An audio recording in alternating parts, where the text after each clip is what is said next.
Dia 5. Caiu o salário. Você paga o aluguel, paga a luz, paga a água, faz uma compra no mercado, quita o mínimo do cartão e ainda parece que sobrou uma parte boa. Dia 20. Você abre o aplicativo do banco, R$ 87,43. E você fica olhando para aquele número tentando entender onde foi parar o resto. Você não comprou nada grande, não fez nenhuma loucura, não viajou, não festejou, não tomou nenhuma decisão que justifique esse buraco. E mesmo assim, sumiu. Isso tem nome. São 7 ralos invisíveis que drenam o salário nos primeiros 15 dias sem que você perceba que existem. Sem barulho, sem rastro, sem memória de onde foi. Hoje eu vou te mostrar cada um deles. E quando eu mostrar, você vai reconhecer pelo menos 4 na sua própria vida. Se inscreve no canal. Aqui a gente mostra o que ninguém quer que você veja sobre o seu dinheiro. Deixa eu te descrever os seus primeiros 15 dias do mês. Dia 5, o salário cai. Você sente aquela sensação boa por uns 10 minutos. Aquela leveza de conta cheia que dura pouco, mas que você reconhece. Você paga o aluguel, paga a luz, paga a água, faz uma compra no mercado, quita o mínimo do cartão e ainda parece que sobrou uma parte razoável. Dá para respirar. Dia 6, 7, 8. Você vai vivendo, comprando o que precisa, às vezes o que não precisa, mas parecia precisar na hora, uma saída aqui, uma entrega ali, uma compra que estava em promoção e seria burrice deixar passar. Cada decisão parece pequena, isolada, justificável. Dia 10. Você começa a evitar olhar para o saldo porque já sabe que a sensação não vai ser boa, mas ainda acha que tem suficiente para terminar o mês. Ainda dá. Dia 15. Você olha, e o número na tela não faz sentido. Como R$ 2.500 viraram R$ 300 em 15 dias? Você tenta lembrar, consegue justificar uma parte, o aluguel, a luz, o mercado, mas tem um buraco enorme que você não consegue explicar. Uma parte que simplesmente sumiu sem deixar rastro na memória. Esse buraco não é acidente, não é azar, não é falta de disciplina, é estrutural, é previsível. E ele vai continuar acontecendo todo mês enquanto 7 ralos estiverem abertos. E antes de continuar, preciso te dizer uma coisa importante. Você não é desorganizada. Você não é irresponsável. Você é uma pessoa que nunca recebeu um mapa do seu próprio dinheiro, que nunca alguém sentou do seu lado e mostrou exatamente para onde cada real está indo. E sem mapa, qualquer um se perde. Não importa o quanto ganha, não importa o quanto trabalha, não importa o quanto se esforça.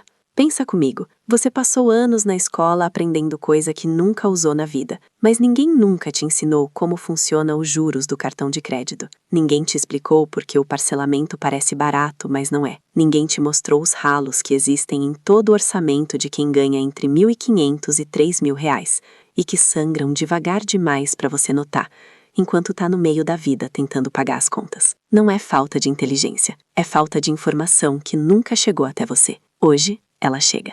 Antes de mostrar cada ralo, preciso te explicar por que eles são tão difíceis de perceber. Ralo não é gasto grande. Gasto grande você vê, gasto grande você sente. Gasto grande deixa rastro na memória e no extrato de forma clara. Ralo é gasto pequeno, repetido, automático, invisível na decisão individual, mas devastador na soma mensal. É R$ 12 aqui, 8 ali, 25 naquele dia, 15 nessa semana. Cada um, sozinho, parece insignificante, mas somados no fim do mês, chegam a 400, 500, às vezes R$ 800 de dinheiro que foi embora sem deixar memória nenhuma. Agora, vamos ver cada um. Ralo 1. O pagamento mínimo do cartão. Esse é o ralo mais caro de todos e o mais normalizado. Você recebe a fatura do cartão, olha o valor total e paga o mínimo porque o total dói demais. Parece inteligente na hora, afinal você pagou.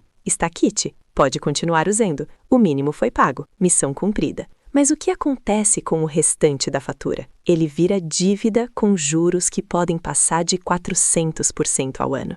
No mês seguinte, você paga o mínimo de novo. A dívida cresce. Os juros comem mais do que o principal.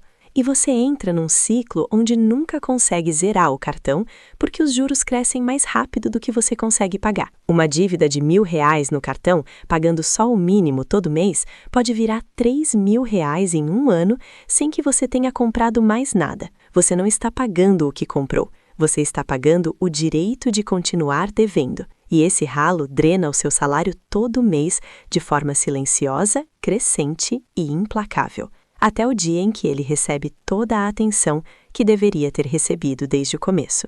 Ralo 2. O mercado sem lista. Esse é o mais conhecido, mas o mais subestimado. Você vai ao mercado com a intenção de comprar algumas coisas, sai com o dobro do que planejava, toda semana, sem entender exatamente por quê. E a explicação não tem nada a ver com fraqueza, tem a ver com o fato de que o mercado foi projetado por especialistas em comportamento humano para te fazer comprar mais do que você foi buscar. A entrada cheira bem de propósito. Os produtos que você não precisa ficam na altura dos olhos, de propósito. A promoção que te faz levar 3 pelo preço de 2 foi calculada para você gastar mais, não menos. Produto em promoção que você não precisava, mas estava barato. Item que te lembrou que estava quase acabando em casa. Aquela novidade que você nunca comprou, mas pareceu interessante. Cada um desses é uma decisão de compra que não estava no plano. E que some da conta sem deixar rastro de arrependimento, porque cada item individualmente parecia justificável. Pesquisas mostram que pessoas que vão ao mercado sem lista gastam em média 40% a mais do que as que vão com lista. Em R$ 400 de mercado, isso significa R$ 160 extras todo mês, quase R$ 2.000 por ano, indo embora em compras que não estavam no plano e que muitas vezes não chegam a ser usadas completamente antes de estragar. Sem lista, você não compra o que precisa, você compra o que vê, e o que você vê foi colocado ali por alguém que sabe exatamente o que está fazendo. Ralo 3. O delivery do cansaço. Esse ralo não acontece quando você está bem, acontece quando você está destruída. Chegou em casa às 19 horas depois de um dia longo, não tem energia para cozinhar, não tem energia para pensar. Você pega o celular e pede R$ 45, R$ 60, às vezes R$ 80 com a taxa de entrega. E na hora parece completamente razoável pelo alívio que dá, porque você está exausta e você merece não ter que cozinhar hoje. O problema não é o delivery em si, o problema é a frequência. Quando o delivery vira a solução padrão para todos os dias cansativos, e dias cansativos são a maioria, ele se transforma num gasto fixo que você não registra como fixo. Você não acha que tem um gasto mensal de R$ 400 em delivery, porque cada pedido parece uma decisão isolada e esporádica. Não é a terça passada que pesou, não é a quinta com muito trabalho. É episódio pontual, acontece com todo mundo, não é grande coisa. Mas some os pedidos do mês. A maioria das pessoas que faz esse exercício descobre que gastou entre R$ 200 e R$ 500 em delivery num mês que jura que quase não pediu nada. Esse ralo não tem solução de força de vontade, tem solução de preparo. Deixar comida pronta no freezer para os dias difíceis, ter ingrediente fácil em casa para quando o cansaço chegar, porque o cansaço vai chegar, sempre chega, e quando ele chega sem preparação, o aplicativo de delivery está a 2 toques de distância. Ralo 4. As assinaturas esquecidas. Esse é o ralo mais silencioso de todos, porque ele não exige nenhuma ação sua. Ele acontece sozinho todo mês enquanto você dorme. São os streamings que você paga, mas usa pouco. O aplicativo que você assinou numa promoção e nunca cancelou. A academia com mensalidade debitando automaticamente mesmo nos meses que você não foi uma vez. O plano de celular que você poderia trocar por um mais barato, mas que você não trocou porque trocar dá trabalho. Cada um parece pequeno. R$ 19,90 aqui, R$ 29,90 ali, R$ 45 acolá. Individualmente insignificante. Somado, um rombo. O que torna esse ralo tão difícil de fechar é que ele opera no invisível. Você não sente ele saindo. Não tem momento de decisão. Não tem impulso, não tem emoção, não tem escolha consciente. O dinheiro some da conta sem que você precise fazer nada. E por isso ele continua saindo mês após mês, ano após ano, sem que você tome nenhuma atitude para parar. A maioria das pessoas que faz o exercício de mapear todas as assinaturas ativas descobre entre R$ 150 e R$ 300 por mês em serviços que mal usa. Dinheiro que sai todo mês no automático para pagar coisa que você esqueceu que existe. Ralo 5. O parcelamento acumulado. Você não tem uma parcela, você tem 8, e cada uma delas pareceu completamente razoável quando você fez. O celular em 12 vezes porque a vista não cabia. O tênis em 6 vezes porque a parcela era pequena. O eletrodoméstico em 10 vezes porque era necessário, e parcelar era a única forma. Aquela compra que você fez porque a parcela cabia no bolso, e na hora de decidir, você pensa na parcela, não no total. A parcela sempre parece menor do que o preço real. É exatamente para isso que o parcelamento existe. Mas some todas as suas parcelas agora. Some cada uma delas e veja quanto do seu salário já estava comprometido antes dele cair na sua conta no dia 5. A maioria das pessoas descobre que entre 30% e 50% do salário já foi gasto antes de pagar uma conta sequer do mês atual. Isso significa que você não está vivendo com 2.500, está vivendo com 1.200 ou 1.500 e tentando fazer esse valor funcionar como se fosse o salário inteiro. O ciclo se retroalimenta de forma cruel. Quanto mais parcelas você tem, menos margem sobra no mês. Quando aparece um imprevisto, você não tem como pagar à vista. Então você parcela de novo, mais uma fatia do salário futuro comprometida. O buraco fica maior a cada mês, e você não entende porque nunca consegue sair do lugar, mesmo quando o salário não mudou. Ralo 6. A compra do alívio emocional. Você teve um dia horrível, estressante, injusto, cansativo de um jeito que vai além do físico. E no caminho para casa, você entra numa loja, abre um aplicativo, para num lugar e compra algo. Não porque precisava se sentir melhor. Isso é real e humano. A compra de alívio emocional é um dos comportamentos financeiros mais comuns e menos discutidos, porque ele não parece um problema financeiro, parece autocuidado, parece recompensa merecida, parece a única forma de tornar um dia ruim um pouco mais suportável. E numa decisão isolada, talvez seja. O problema não é acontecer uma vez. O problema é que dias difíceis são frequentes, e se cada dia difícil gera uma compra de alívio, você tem um gasto recorrente e crescente, disfarçado de episódio pontual. Some todas as compras feitas no emocional num mês, R$ 20 num dia, 50 em outro, 35 numa quinta-feira de estresse, 80 numa semana pesada. Facilmente 300 a 500 reais por mês indo embora em decisões tomadas no cansaço e não na consciência. E a ironia cruel é que o alívio que a compra dá dura horas e a conta que ela gera dura meses. Sem reconhecer esse padrão, ele se repete indefinidamente, invisível e silencioso, mês após mês.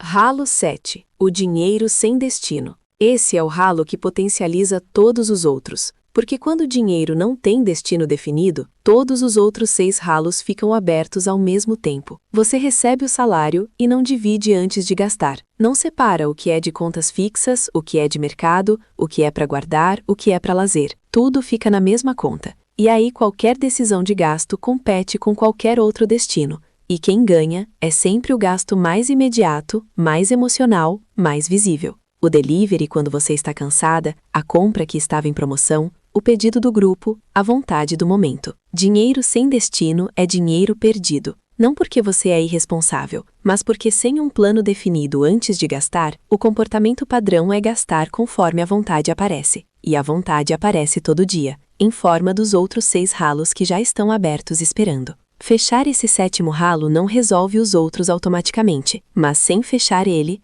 nenhum dos outros consegue ser fechado de verdade. Ele é a raiz que mantém todos os outros vivos. Agora que você conhece os 7 ralos, a pergunta que fica é a mesma de sempre. E agora, o que eu faço? Não precisa fechar todos de uma vez. Não precisa virar a vida de cabeça para baixo num fim de semana. Não precisa de planilha complicada, nem de aplicativo sofisticado. Precisa de um método simples, sequencial e que respeita o ritmo de quem tem pouca energia e muito compromisso. Aqui está. Passo 1. Mapeie quanto cada ralo está te custando. Pega o extrato do último mês. Não o resumo, o extrato completo. Transação por transação. Identifica quanto foi para o mínimo do cartão, quanto foi em delivery, quanto saiu em assinaturas automáticas, quanto foi em parcelas, quanto foi em compras que você não consegue justificar com clareza. Coloca cada valor num papel, não numa planilha, num papel com caneta para você ver o número escrito com a sua própria mão. Esse exercício é desconfortável. Muita gente evita fazer exatamente porque sabe que o resultado não vai ser confortável de ver. mas é o mais importante de todos, porque você não pode fechar um ralo que não consegue ver. E quando o número está no papel, ele para de ser uma sensação vaga de que o dinheiro some e vira um problema com tamanho definido. Problema com tamanho definido tem solução. Sensação vaga não tem. Passo 2. Feche um ralo por semana. Semana 1. Cancele todas as assinaturas que você não usou no último mês. Só isso. Não mexe em mais nada. Entra no extrato, identifica tudo que sai automaticamente todo mês e cancela o que não está gerando valor real para sua vida. Esse é o ralo mais fácil de fechar e o que gera resultado imediato sem nenhum sacrifício real. Você não vai sentir falta de serviço que não estava usando. Semana 2. Crie uma lista antes de ir ao mercado e comprometa-se a não comprar nada que não está nela. Só uma semana. Veja o quanto você economiza comparado à semana anterior. O número vai ser suficiente para tornar o hábito permanente. Semana 3. Defina um valor máximo mensal para delivery. Não proíbe, limita. R$100, R$150. Quando acabar, acabou. Essa limitação consciente é muito mais sustentável do que proibir completamente, porque proibição total cria tensão e tensão cria estouro. Limite cria consciência. Semana 4. Quando o próximo salário cair, divide antes de gastar. 70% para necessidades fixas e variáveis, 20% para dívidas ou reserva, 10% para você. Lazer, prazer, o que der sentido à vida financeira além da sobrevivência. Faz essa divisão antes de qualquer outro gasto. Transfere, separa, deixa cada parte no lugar certo antes de a vontade aparecer e decidir por você. Passo 3. Ataque o cartão. Esse é o ralo com maior custo e o que mais demora para fechar, mas é o que mais libera orçamento quando fechado. Para de pagar o mínimo. Pague tudo que conseguir acima do mínimo todo mês, mesmo que seja R$50 a mais. Cada real acima do mínimo é R$1 que não vira juros no mês seguinte. Se a dívida estiver muito alta, negocie. Os bancos negociam, especialmente quando você entra em contato antes de atrasar, não depois. E enquanto estiver pagando, para de usar o cartão que tem saldo devedor, completamente. Guarda numa gaveta, congela literalmente se precisar. Coloca dentro de um copo com água no freezer. Parece exagerado até o dia em que você percebe que funcionou. Cada mês que você paga acima do mínimo e não adiciona nada novo, a dívida diminui. Devagar no começo, mais rápido conforme os juros perdem espaço. E quando ela zerar, o valor que você pagava de parcela fica livre e vai direto para a reserva, construindo pela primeira vez, em vez de destruindo todo mês. R$2.500 não somem por mágica. Eles somem por 7 ralos específicos que operam em silêncio no seu orçamento todo mês. O pagamento mínimo do cartão, que vira juros sobre juros. O mercado sem lista, que te faz comprar 40% a mais do que você foi buscar. O delivery do cansaço, que soma em decisões que parecem pequenas, mas somam centenas por mês. As assinaturas esquecidas que saem no automático sem que você precise fazer nada. O parcelamento acumulado que compromete metade do salário antes de ele cair na conta. A compra do alívio emocional que dura horas e cobra por meses. E o dinheiro sem destino que mantém todos os outros ralos abertos ao mesmo tempo. Agora você sabe onde estão os buracos. E agora você pode começar a fechá-los. Um por semana, sem pressa, sem sofrimento, sem precisar ganhar mais para sobrar mais no fim do mês. Porque o problema nunca foi o quanto você ganha, foi o quanto estava escapando sem você ver. E o que você não vê, você não pode mudar. Agora você viu. Se esse vídeo te ajudou a entender para onde o seu dinheiro está indo, deixa o like e comenta aqui embaixo qual dos 7 ralos você mais se identificou. De 1 a 7, sem julgamento, só um número. Porque os seus comentários me mostram onde estão as maiores dores. E é isso que define os próximos vídeos daqui. Eu sou Mari. Você não precisa de sorte, precisa de consciência. Até o próximo vídeo.